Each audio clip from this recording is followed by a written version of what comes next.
بسم اللہ الرحمن الرحیم۔ جعفر دین شہاب کی خدمت میں حاضر ہے، سلام عرض کرتا ہے، دعا کرتا ہے کہ اللہ تعالی ہم سب پہ رحم کرے۔ ملک کے جو حالات ہیں اس کے تحت تو سب سے بیسٹ یہی ہے کہ ہم دعا کریں اور عملی طور پہ اللہ سے دعا کریں، گڑ گڑائیں کہ وہ ہم پہ رحم کرے۔ اس نے ہمارے اعمالوں کے تحت غلط حکمران ہم پہ نازل کر دیے ہیں، اور جو کچھ ہو رہا ہے اس کے بیان کرنے کی ضرورت نہیں ہے۔ ملک کے حالات ایسے ہیں کہ اللہ نہ کرے اگر کوئی معجزہ نہیں ہوا تو یہ کولیپس ہو سکتا ہے۔ اب کیا ہوگا اس کا نتیجہ، آئی ہیو نو آئیڈیا۔ آج کا جو موضوع ہے وہ ہے ڈپریشن۔ اب ڈپریشن کیا ہے؟ یہ اسٹیٹ آف مائنڈ ہے، کیونکہ اس کے سمٹمز آلموسٹ ایک ہی جیسے ہوتے ہیں لیکن اس کی ڈگری فرق ہوتی ہے۔ آپ سمجھ گئے؟ جیسے ایک بچہ ہے، بس مثال کے طور پہ ایک بچہ ہے، اس کے نمبر کم آ گئے، یا وہاں کسی نے بلی کر دیا اس کو، یا اس کی کوئی خواہش تھی ڈریس کی جو ان کو نہیں دی، وہ ڈپریشن میں چلا گیا۔ اب یہ جو ڈپریشن ہے یہ کیوریبل ہے۔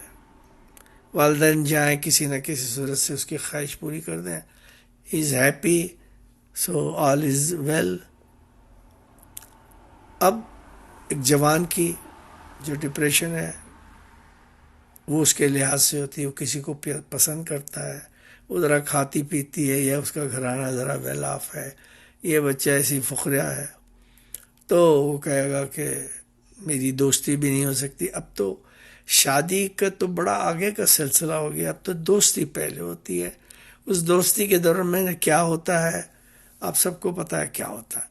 اب تو آزاد مدر پدر آزاد سوسائٹی ہے، اور یہ اسلام کے ٹھیکیدار جو ہیں، جو ہر وقت بڑی بڑی لمبی داڑھیوں والے ہر وقت حدیثیں سناتے ہیں، سائیں فلاں کے قصے سناتے ہیں کہ وہ سویرے اٹھے کھانے کو نہیں تھا تو جنگل میں چلے گئے، سجدے میں اٹھے تو فریش ناشتہ تیار تھا۔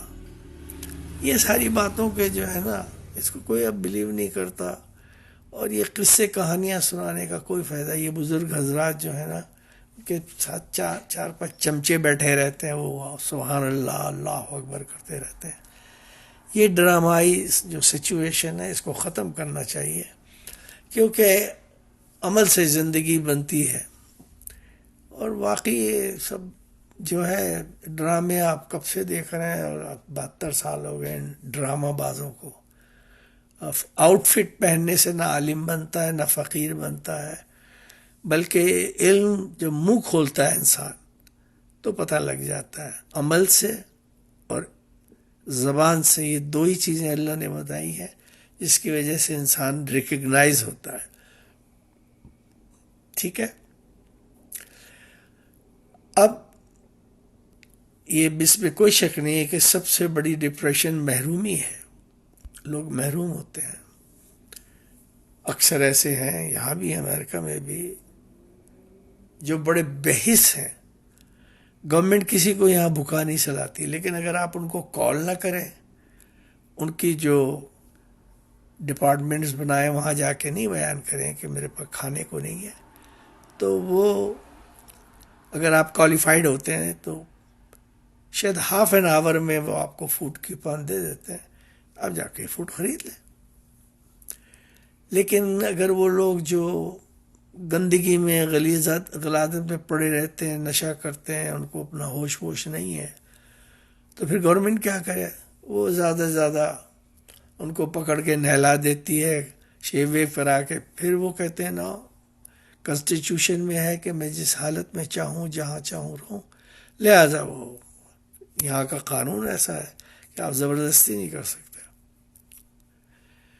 تو اب یونائٹڈ اسٹیٹ میں ان کی آبادی ہے 333 ملین، ٹھیک ہے؟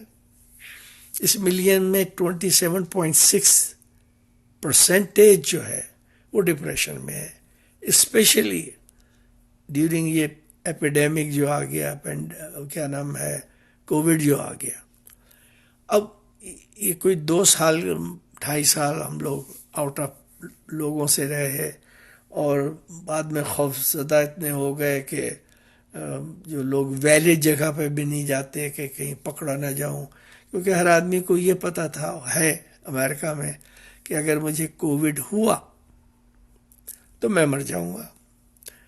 اور یہی تاثر دیا تھا گورنمنٹ نے بھی. لیکن بعد میں اتنے ویکسینز آ گئے، اب بوسٹر آخری وہ ہے کیا نام ویکسین جو لگتا ہے، اور اس کے بعد اگر کووڈ ہو بھی جائے تو بخار وغیرہ کچھ سمٹمز ہوتے ہیں، اور you have to be alone and you have to take care of. اس میں زیادہ تر یہ ہے کہ آپ لیٹے رہیں، پانی پیتے رہیں، یہ کرتے رہیں، وہ کرتے رہیں.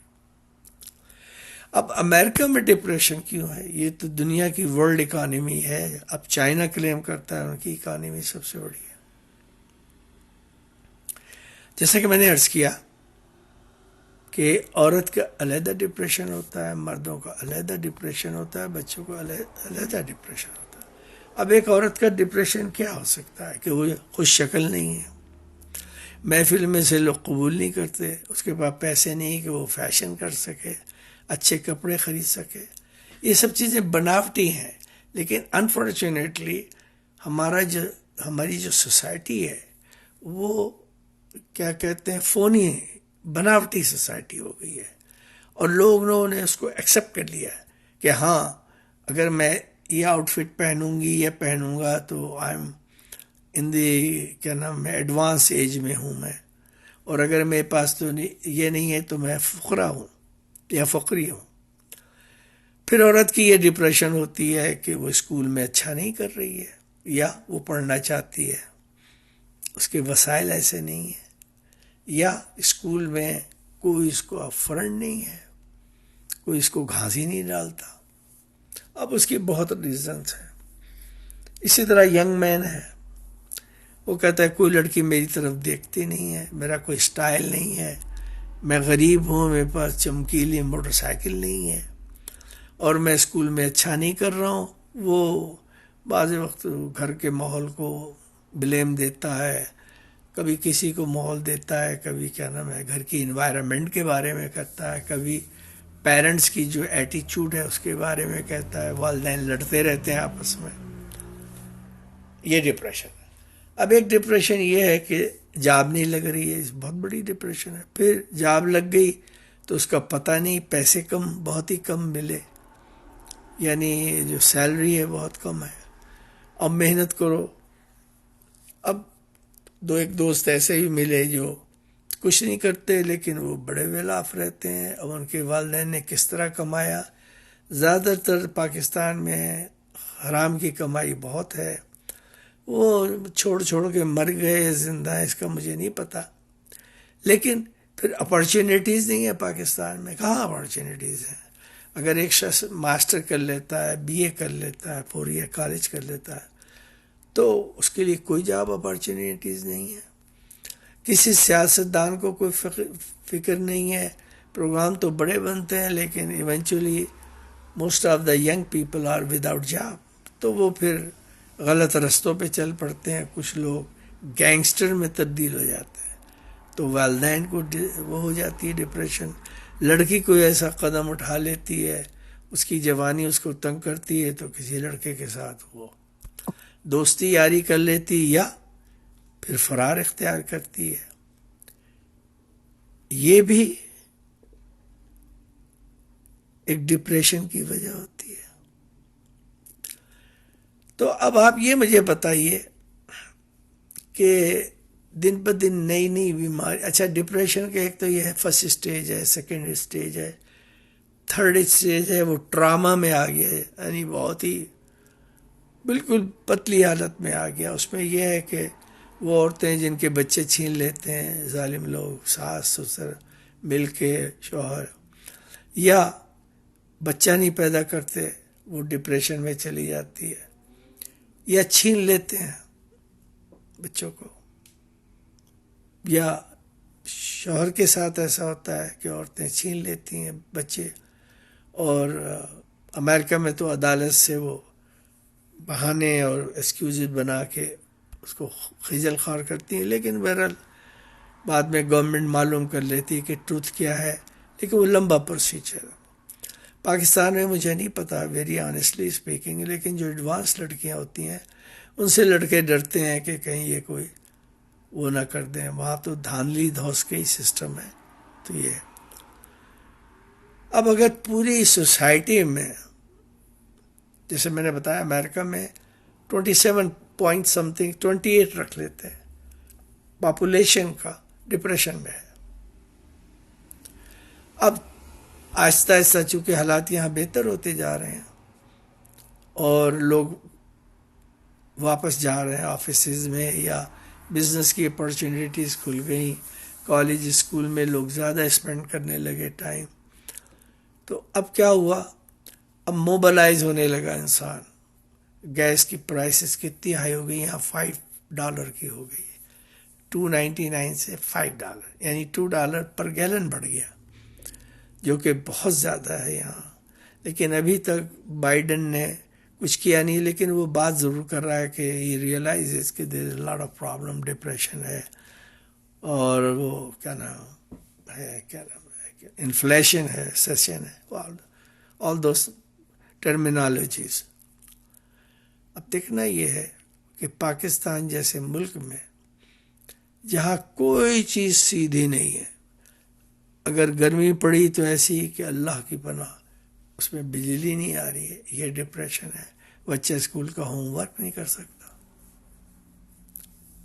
جی بچی پڑھ نہیں سکتی ہے، پھر یہ کہ اندھیرے میں انسان کیا کر سکتا ہے، کھانا پکانے کے لیے بھی لائٹ چاہیے، چائے بنانے کے لیے بھی لائٹ چاہیے، پھر گرمی ختم ہوئی تو سردی ایسی ہی آئی، پھر بجلی گئی ہوئی ہے، گیس کی پرائس ہائی ہو گئی، اب گھروں میں کیا جلائیں لوگ، ایئر کنڈیشن کی جو بجلی کا خرچہ ہے وہ لوگ برداشت نہیں کر پاتے۔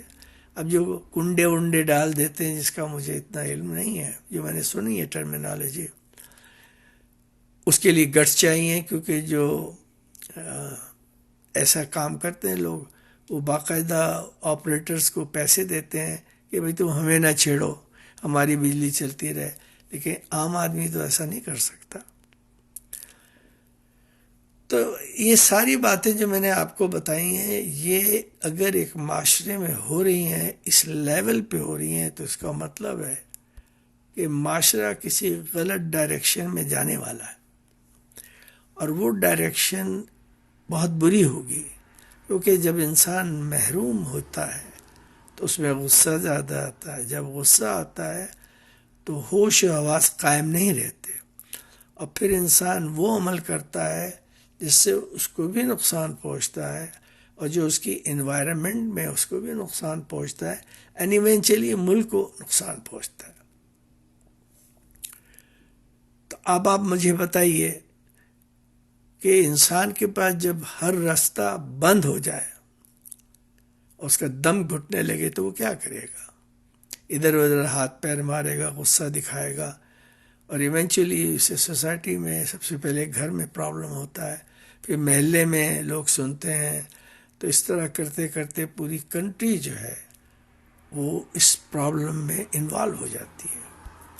اب جو بات میں آگے کہنے جا رہا ہوں وہ یہ ہے کہ دیکھیے، یہ جو قرآن ہے جسے کو ہم نے اگنور کر لیا ہے، قرآن یہ آپ سے نہیں کہتا آپ ہر وقت ہل ہل کے تلاوتیں کرتے رہیں، یا اسلام یہ آپ سے ڈیمانڈ نہیں کرتا ہے کہ آپ ہر وقت سجدے میں رہیں، تسبیحیں پڑھتے رہیں اور دعائیں پڑھتے رہیں، ایسا نہیں ہے۔ جس چیز میں بیلنس نہیں ہوگا وہ کام خراب ہوتا ہے۔ اللہ نے ہر چیز میں بیلنس رکھا ہے۔ عبادت میں یہ بھی اس نے کہا لا اکراہ فی الدین، کوئی جبر نہیں، آپ کو نہیں دل چاہتا آپ نہ کریں عبادت، لیکن جو بیسک اصول ہیں وہ اللہ نے آپ کے جسم میں ڈال دیے ہیں، جیسے کھانا، آپ اللہ کو نہ مانیں، اب نبیوں کو نہ مانیں، اب حضرت عیسیٰ کو نہ مانیں، بائبل کو نہ مانیں، تورا کو نہ مانیں، کھانا تو آپ نے کھانا ہے نا۔ پھر پانی تو آپ نے پینا ہے۔ پھر آپ کی جو باتھ روم کی کیا ضروریات ہے وہ تو ہوں گی پوری، کیونکہ آپ انسان ہیں۔ پھر اس کے علاوہ آپ کو کمپنی کی بھی ضرورت ہے کہ کوئی ہو جس سے آپ بات کر سکیں۔ پھر آپ کو اس بات کی بھی ضرورت ہے کہ آپ کے جذبات جو ہیں وہ بیلنس میں آ جائیں، تو آپ کو شادی کی بھی ضرورت ہے۔ جب شادی کی ضرورت ہے تو لوگوں کا جمع ہونا بھی ضروری ہے، اور جمع ہونا ضروری ہے تو اس میں کھانے پینے کا بھی کوئی سسٹم ہونا چاہیے۔ پھر بیوی کی ذمہ داریاں ہیں، اور انسان یعنی شوہر کی ذمہ داریاں، پھر بچوں کی پلاننگ ہے وغیرہ وغیرہ۔ تو یہ جو جن چیزوں کا میں نے ذکر کیا ہے، یہ کوئی نہ بھی مذہبی ہو تو اس کو تو یہ ضرورت ہے کہ چیزوں کی۔ اسی لیے قرآن جو آخری کتاب ہے، اور جو اللہ نے ہمارے سارے احکامات لکھ دیے ہیں، پہلے پارے سے لے کر 4 پارے کے اندر اندر، سورہ نساء وغیرہ میں بھی، کہ ایک عائلی زندگی کا یعنی فیملی زندگی کا کنسپٹ اللہ نے کیا ہے۔ اب اگر آپ ہر چیز سے منکر ہو جائیں گے اور مثلا ویسٹ کی نقل کریں گے، تو یہاں بھی شادیاں ہوتی ہیں، یہاں بھی طلاقیں ہوتی ہیں، یہاں بھی ایک دوسرے سے نفرت کرتے ہیں، یہاں بھی بچوں کی ریڑھ لگتی ہے، ہر چیز یہاں ہوتی ہے، کیوں نہیں ہوتی ہے؟ لیکن یہ لامذہب قوم ہے، چرچ میں جا کے شادی کے بعد یہ کبھی چرچ نہیں جاتے، اب تو بالکل نہیں جاتے، کیونکہ کووڈ کی وجہ سے بھی ایسا ہو چل رہا ہے۔ لیکن پاکستان میں لبیک یا رسول اللہ ہر وقت آیتیں، جو لمبی لمبی داڑھی والے ہر وقت کیا نام ہے آیتیں سناتے رہتے ہیں، سب سے زیادہ بے عمل تو وہ خود ہے، اور اگر 2% ہیں بھی تو کیا کریں؟ کیوں کہ اگر ایک عالم ہے اور اس کے علم کا فائدہ نہیں ہے سوسائٹی کو، اور لوگ اچھے پروڈکٹ میں نہیں آ رہے ہیں، یعنی ان کا اپنا دین و ایمان صحیح نہیں ہو رہا ہے، تو اللہ کہتا ہے میں ان کا کیا کروں؟ یہ گدھے ہیں، انہی نے کتابیں گدھے پہ لاد دی ہیں، آپ سمجھ گئے نا؟ پھر فسادی ہیں، تو قرآن میں اللہ نے کہا، جب ان سے پوچھا جاتا ہے تم فساد پھیلاتے ہو، کہتے ہیں ہم تو اصلاح کر رہے ہیں۔ سب چیزیں قرآن میں موجود ہیں، آپ پڑھ لیں، کوئی ایسا مسئلہ نہیں ہے۔ تو کہنے کا مطلب یہ ہے کہ ہم ایسے خوش نصیب لوگ ہیں کہ ہمارے پاس اللہ نے ایک فارمولا دیا ہے، بڑا سمپل، تم مجھے یاد کرو، میں تمہیں یاد کروں، جتنا چاہے قریب آ جاؤ، پھر میں تم کو اپنا لوں گا، اور پھر یہ میں دنیاوی وہ اصطلاح یوز کرنے جا رہا ہوں، میں تمہیں اپنا لوں گا۔ اب جب ساری کائنات کا مالک آپ کو اپنا لے تو کیا کچھ نہیں ملے گا؟ لیکن 3 چیزیں اللہ نے کہا ہے کہ بھائی، ایک ہے صبر، ایک ہے شکر، اور ایک ہے انتظار۔ جو مل جائے دن رات کی محنت سے، اس پہ شکر ادا کرو، اور جس چیز کی تمنا ہے اس کے لیے صبر کرو، لیکن کوشش جاری رکھو، ٹھیک ہے؟ اور تیسری جو بات ہے وہ یہ ہے کہ قرآن میں اللہ نے کہا ہے کہ میں تمہاری دعائیں قبول کرتا ہوں، اور مجھے پتا ہے کہ کن کن دعاؤں کو پورا کرتا ہوں، تو انتظار کرو۔ ہم بے صبرے ہو گئے، ہم میں شکر کی عادت ہی نہیں ہے۔ جو حرام کھانے والے ہیں وہ شکر کیوں ادا کریں گے؟ اور ان کو کرنا بھی نہیں چاہیے۔ اللہ حرام کھانے والوں کو تو نہ شکر ہے، نہ ان کی عبادت قبول ہے، وہ جو مرضی کر رہے ہیں، روزانہ مسجد نبوی میں بیٹھے رہیں۔ ویسے بھی جو حرام کی کمائی کھانے والے ہیں ان کی تو اجازت ہی نہیں ہے، نہ مکے نہ مدینے میں، یعنی ان جگہوں پہ جو جیسے مسجد نبوی ہے، خانہ کعبہ، اس میں چور اچکے، بے ایمان، دھوکے باز، ان کو جانے کی ضرورت ہی نہیں۔ ابھی حال ہی میں ایک ہنگامہ ہوا نون لیگ کے جانے پہ، تو اس نے کہا کہ جی یہ بڑی بے حرمتی ہوئی ہے۔ تو یہ کیا کم بے حرمتی ہوئی مسجد نبوی کے جیسے بے دین اور بے ایمان لوگ وہاں موجود تھے؟ تو کہاں لکھا ہوا ہے کہ ان جیسے لوگوں کو جانا چاہیے؟ خود انسان میں ہونا چاہیے کہ میں ناپاک ہوں، حرام رزق کھانا کھاتا ہوں، تو مجھے تو یہاں جانی چاہیے، میں تو ڈیزرو ہی نہیں کرتا ہوں۔ لیکن چونکہ فری ٹرپ تھی تو نہیں کہ یہ چلے گا۔ تو بھائیو، میرا ٹائم 90-20 منٹس کا ہوتا ہے، یہ ختم ہو رہا ہے. آپ سے میں درخواست کروں گا قرآن کو بغیر آج ہی سے قرآن کو بغیر تلاوت کے پڑھیں, اس کی میننگ اردو میں پڑھیں. ایک دفعہ قرآن ختم کر کے تو دیکھیں, شاید 10% آپ میں تبدیلی آئے. جب سیکنڈ ٹائم پڑھیں گے تو 25% آئے گی, اور جب آپ تھرڈ ٹائم پڑھیں گے تو آئی ایم شیور آپ میں اتنا اسلام آ جائے گا کہ آپ کی باقی زندگی عزت اور آبرو سے کٹ جائے گی. اللہ سے مایوس وہ لوگ ہوتے ہیں جو اللہ پہ بلیو کرتے ہیں, کیونکہ انہیں پتہ ہے کہ ہم اللہ کے ہیں اور اللہ ہمارا ضرور رکھوالا ہے. لیکن وہ لوگ جو بے ایمان, دھوکے باز, فراڈیے, نون لیگ اور آصف زرداری جیسی فیملی کے لوگ ہیں, ان کو کسی چیز کی کمی نہیں ہے. یہ بغیرت لوگ ہیں, گھٹیا لوگ ہیں. اللہ تعالیٰ کسی کو بھی ان جیسا نہ بنائے. لیکن یہ ہماری سوسائٹی کا حصہ ہے. جو چمچے کرچے ہیں وہ ان کی خوشامد کرتے ہیں. آپ اللہ پہ بھروسہ کریں, بس اللہ کو اپنا لیں. اللہ کہتا ہے میرے پاس وہ کچھ ہے جس کا تم تصور نہیں کر سکتے. میں آپ سب کا خادم ہوں, مجھے اجازت دیجیے. اللہ حافظ.